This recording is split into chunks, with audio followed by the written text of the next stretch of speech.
Seven, 6, 5, 4, 3, 2, 1. You'll never have the sacred stone. Oh, this you crazy mother.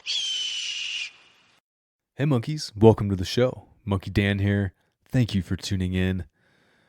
This episode I got excited. I was listening to podcasts all morning pretty much, and my wife a few days ago had suggested I do a podcast talking about the anti-Dadbod mentality. So did my best, was pretty excited to get on the mic, and really hope you guys enjoy. And for those of you that don't know or haven't seen it, we have Monkii 360 live on Kickstarter, and thank you to all the monkeys that came out and have supported us. We literally wouldn't be here without you guys, so thank you so much. There's still 45 days left in the campaign, so share the wildness, share the monkey love.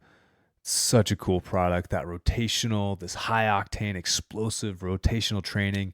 One, it's super fun, it's super effective. You know, you don't move like that a lot now, especially if you're quote unquote older. You don't move that fast. So it feels really good to be explosive, be fast. And there's going to be a great way to kind of work up the intensity if you're newly wild. So can't wait to get this thing out spring of 2020 and just see everyone keep getting wilder. So hope you guys enjoy the show. And especially if you are a new dad or if you're just busy, I think this episode is for you. I'm kind of talking about this mindset mentality I have towards training and exercise and just seeing all these different movement opportunities and really just the problem solving behind it. So hope you enjoy. Here we go. Hello, monkeys, and welcome to the Live Wild or Die podcast. I'm your host, Monkey Dan, and it's episode 22. I think it's 22. Episode 22 here, and this was actually inspired by my wife. She was saying I should do a podcast talking about this anti-Dadbod workout mentality that I've really adopted over the last year. Our daughter just turned 1. She's getting wilder every single day. It's awesome. It's so much fun to watch.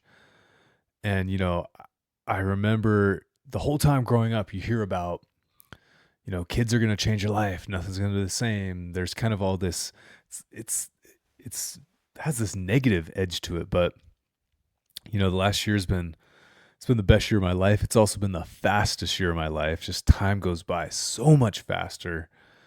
The days go by slow, but the years go by fast. Can't remember where I heard that, but certainly very true. And, you know, I can see and I can relate and I understand how you can get out of shape when you have kids. You don't have much time. You're tired. You're stressed. It can feel like you can never get to the gym. So don't go to the gym. Train anywhere. Use Pocket Monkey. Use Monkey Bars 2. Use the IsoCore. Use Monkii 360 when it comes out this spring. Use your body weight. Find a pull-up bar. Do sprints. Use a sandbag, get some kettlebells, whatever it takes. I think it's totally possible to stay in awesome, amazing shape, working out at home, and you don't need to go to this fancy gym or use any crazy equipment. But I just want to kind of talk about my routine, what I've been doing, and also just really the mindset that I have. So, you know, looking back over the last year, what really stands out is I went to the Grand Canyon. I actually went twice because the first time I sprained my ankle, I went back a month later and I think my watch said 52 miles and like 12,000 feet of vertical gain. But I did this ultra run and, you know, I trained for it all through the winter. And this was with watching our little girl and just having less time. And, you know, previously when I'd done ultra runs, I would do these very long runs, specifically on the weekend, you know, like 20 to 25 miles. And it takes me a lot of time. So what I tried to do this time was just accumulate volume at that pace, but it could be literally running laps around. There's kind of a little courtyard in our front yard. So, sometimes I'd get up early or have a little break during the day. She might be napping if I was working from home. I'd bring the monitor out, have the monitor in my hand and be running laps or doing sprints back. Sometimes I would literally just run back and forth on the grass. There's kind of like this worn path in the middle of this kind of communal lawn. We live in a townhome with like, I don't know, maybe 30 other townhomes all around it. So there's this idiot running back and forth in the grass wearing this path, but I would do that.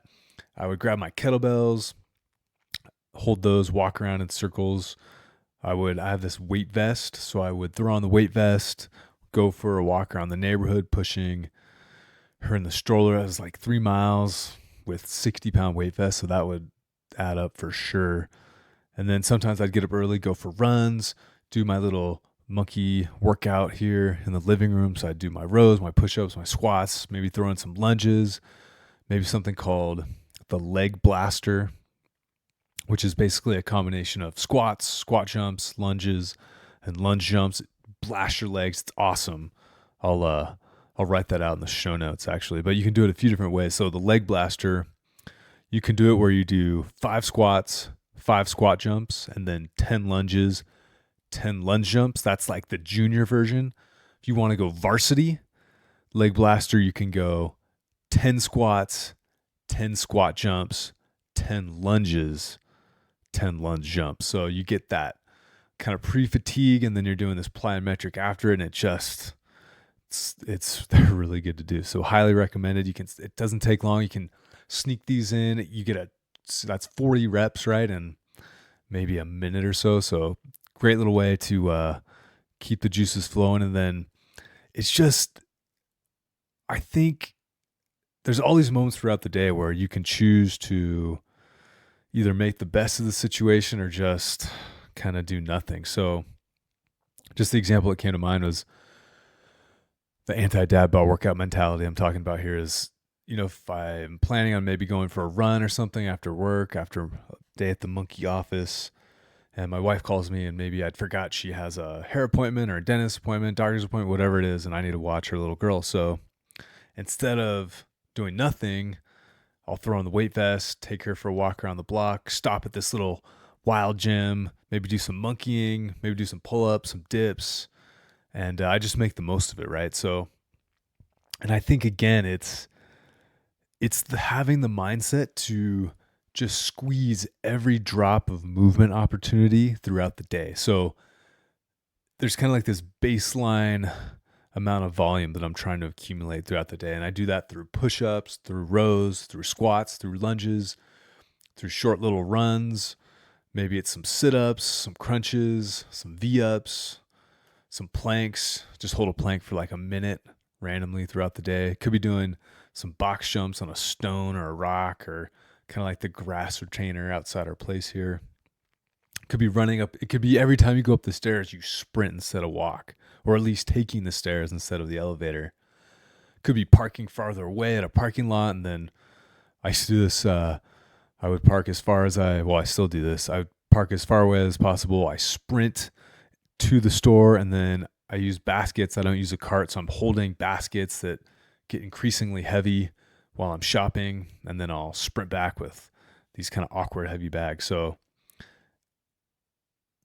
having the mindset to see that opportunity, number one, and the creativity to just get these little training stimuluses throughout the day, get these little training stimuli throughout the day. And again, it all counts. It all adds up. So my point is, if you can't do this kind of set workout, at least you can try to have this mindset of accumulating this stuff throughout the day. And for me, it's baseline. So I'm doing as much movement as I can. They're not like these, soul crusher workouts. It's movement, it's range of motion, it's volume. It's not exhausting. It's actually, for me, it's more energizing. So I'm doing all this movement, all this work. It's energizing me so that when I am doing these focused fitness sessions, one, I'm way more fresh because I've been moving. So I don't need to warm up really at all. And I have so much volume to launch from. My fitness, it just seems to be increasing. So I think you can apply this whether you're a parent or whether you're just busy, which pretty much we're all one of the above, or if not both. But you can find all these opportunities to squeeze this stuff in. If you can have this monkey mindset, see the movement opportunity, take advantage of it, and just have it in the back of your mind. It's automatic. It doesn't take really energy to think about it. you react. You see stairs, you run. You see a tree branch, you do pull-ups. You see a dip bar at the park, you're doing dips. Your pocket monkey, your monkey bars too, your isocore, it travels with you wherever you go. So you can always get in just a few reps, whether it's your hotel room, your Airbnb, your car, your campsite, whatever it is. So set yourself up for success. Set yourself up to be wild, and keep on monkeying on, everyone. Thanks for listening.